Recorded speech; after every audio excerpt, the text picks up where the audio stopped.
أعوذ بالله من الشيطان الرجيم بسم الله الرحمن الرحيم إذ قال يوسف لأبيه يا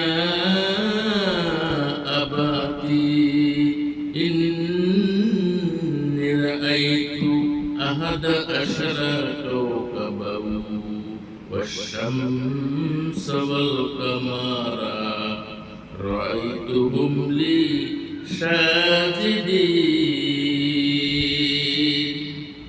قال يا بني لا تقصص رؤياك على إخواتك فيكيد لك كيدا إن الشيطان للإنسان عدو مبين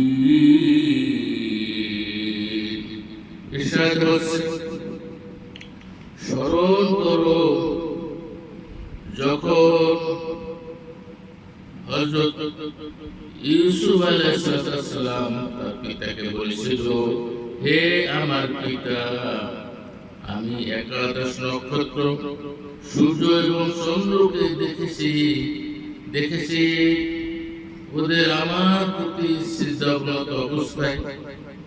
সে বলল, হে আমার পুত্র, তোমার স্বপ্ন বৃত্তান্ত তোমার ভ্রাতাদের নিকট বর্ণনা করো না, বললে তারা তোমার বিরুদ্ধে ষড়যন্ত্র করবে।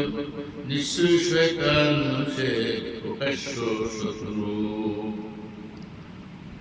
সুপ্রিয় দর্শক শ্রোতা মণ্ডলী, পবিত্র কোরআনের 114 সূরার মধ্যে সূরা ইউসুফ এর 4 ও 5 নম্বর আয়াত তেলাওয়াত করলাম, অর্থ বললাম।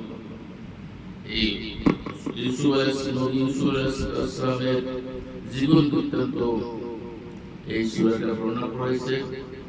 আমরা সচরাচর বাজারে দেখি ইউসুফ জুলেখার পুঁথি, এই ঘটনা থেকে তার সূত্রপাত এবং এই বিশাল লম্বা দীর্ঘ এই ইতিহাস, এটা আমরা সময় সাপেক্ষে পরবর্তী সময় বলার চেষ্টা করব ইনশাআল্লাহ।